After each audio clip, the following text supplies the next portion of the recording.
நமக்கு ஒரு சீன பாகிஸ்தான் அச்சுறுத்தல் இருக்கிற நேரத்துல தளவாடங்களை பயன்படுத்திக்கலாம் அப்படிங்கிற ஒரு விஷயம் வரும் பொழுது, குறிப்பா அமெரிக்கா மாதிரியான ஒரு மிகப்பெரிய ராணுவ வலிமையோட நாம இணையும் பொழுது அது நமக்கான பாதுகாப்பை உறுதி செய்யற ஒரு அரசியல் ராஜதந்திரம், வெளியுறவு ராஜதந்திரமா இதை பார்க்கலாமா? உங்களுக்கு சொந்தமா வளர்த்துக்கவே தெரியாதா? சோவியத்காரன் வந்து அமெரிக்கா சார்ந்தா வளர்ந்தான், இந்த ரஷ்யா இன்னைக்கு அப்படியே வளர்ந்துருக்காங்க. உங்களுக்கு சொந்தமா அறிவே கிடையாதா? சொந்த மூளை எல்லாம் கிடையாதா? உங்களுக்கு தனியா வந்து இவ்வளவு ஐஐடி வச்சிருக்கிறேன், ஐஏஎம் வச்சிருக்கிறேன், எல்லாம் பேசிட்டு இருக்கீங்க, பெருமை பேசுறீங்க. உங்களுக்கு சொந்த உங்க நாட்டு மக்களை பாதுகாக்கிறதுக்கு அமெரிக்கா தான் போய் நிக்கிறோம். நாங்க அமெரிக்காவோட மாநிலமா மாறிட்டு போயிடுறோம். எதுக்கு உங்க கூட நாங்க டெல்லி உலகமயமாக்கலுக்கு பிறகு இன்னைக்கு கியூபாவே கூட அமெரிக்காவோட தானே இணையற ஒரு போக்கு இல்லைங்க. இணையறது வேற, ராணுவ தளவாடல் கொண்டு வர்றதுங்கிறது வேற, ரெண்டு வேற. ஒரு சீனாவால் எழுந்து நிற்க முடியுது இல்ல, சீனாவால் எழுந்து நிற்க முடியுது. அப்படிங்கும் பொழுது இந்தியா சொல்லக்கூடிய நீங்க மிகப்பெரிய பலம் பெருமை எல்லாம் பேசுறீங்கல்ல, ஏன் உங்களால ஒரு பாதுகாப்பு, மக்களுக்கு ஒரு பாதுகாப்பு ஏன் உங்களால உருவாக்க முடியாது? இத்தனை ராணுவ தளவாடங்களையும் தளங்களையும் நீங்கள் திறந்து விடுவதற்கான அவசியம் எங்கிருந்து வருகிறது? இது வந்து இந்தியாவிலே மிகப்பெரிய ஆபத்து கொண்டு வருது ஒரு பக்கங்க.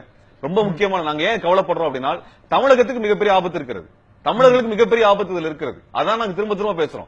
இந்திய பெருங்கடல்ல வந்து சீனாவினுடைய கப்பல் படையும், அமெரிக்காவின் கப்பல் படையும், பாகிஸ்தான் கப்பல் படையும் எல்லாம் கொண்டு வந்து நின்று சண்டை போடக்கூடிய இடம் நிற்கும் பொழுது முதல்ல தமிழர்கள் தான் பாதிக்கப்படுறாங்க.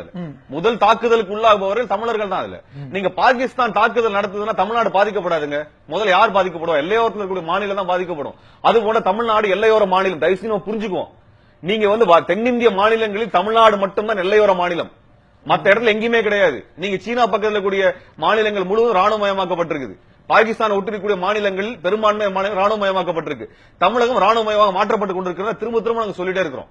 இந்த ராணுவ மயம் கொண்டு வந்து நிறுத்தப்பட்டுச்சுனால் தமிழர்களுடைய வாழ்வாதாரம் முழுவதும் பாதிக்கப்படும். ஒரு வேறு நாடுகள் அவங்க வந்து ஒரு ராணுவமயமாக்குறாங்க, அல்லது சுற்றி நம்ம இந்திய பெருங்கடல் பகுதியிலேயே செசல்ஸ் இந்த மாதிரியான இடங்கள்ல சீனா கப்பற்படை தளத்தை கட்டுது. அப்படிங்கும் போது தமிழகத்திற்கு அந்த பாதுகாப்பு, தென்னிந்தியாவுக்கு அந்த பாதுகாப்பு உறுதி செய்யணுங்கிறதுக்கான ஒரு நடவடிக்கை இதை பார்க்கலாமே. இதுக்கு நீங்க அமெரிக்கா கிட்ட போறீங்க.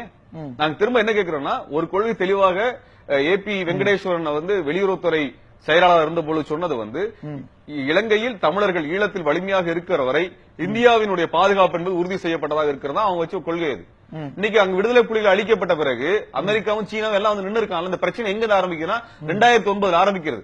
தமிழர்கள் வலிமையாக இருந்து விடுதலை புலிகள் இருந்த வரைக்கும் நீங்க அமெரிக்காவோ சீனாவோ இந்த பிராந்தியத்தில் வர முடியல. நீங்க வந்து அமெரிக்காவோட சீனாவோட சேர்ந்து விடுதலை புலிகள் அழிச்சீங்க. எதுக்கு அழிச்சீங்க? அமெரிக்கா லாபத்திற்காகவும் சீன லாபத்திற்காகவும் அழிச்சது இந்திய அரசு. இந்திய அரசு தன்னை பாதுகாத்த சக்தியை காட்டி கொடுத்து அழிச்சாங்க. அது இந்திய நலனுக்கு எதிராக தான் பண்ணாங்க. காங்கிரசும் பாரதிய ஜனதா கட்சியும் ரெண்டும் சேர்ந்து, இதோட சிபிஎம் கட்சியும் சேர்ந்து அந்த வேலையை பண்ணாங்க. விடுதலை புலிகள் இருக்கிற வரைக்கும் இந்த பாதுகாப்பு இந்த பிராந்தியத்தில் நடந்துச்சா நான் கேட்கிறோம். நாங்க 2009 முன்னாடி இது இருந்துச்சா? இது கிடையாது. இப்பதான் வந்து 2009 அப்புறம் தான் எல்லா நீர்மூழ்கி கப்பல் வருது, போர்க்கப்பல் வருது, எல்லா கப்பலும் வருது. அப்ப நீங்க வந்து உங்களுக்கு பாதுகாப்பாக இருந்த தமிழர்களை நீங்க கொலை செஞ்சீங்க, இனப்படுகொலை செஞ்சீங்க. இன்னைக்கு சர்வ ஐநா மன்றத்துல வந்து இதற்கு நீதியை வாங்கி தரல பெரிய தடையா இருக்குது, இந்தியா தடையா இருக்குது.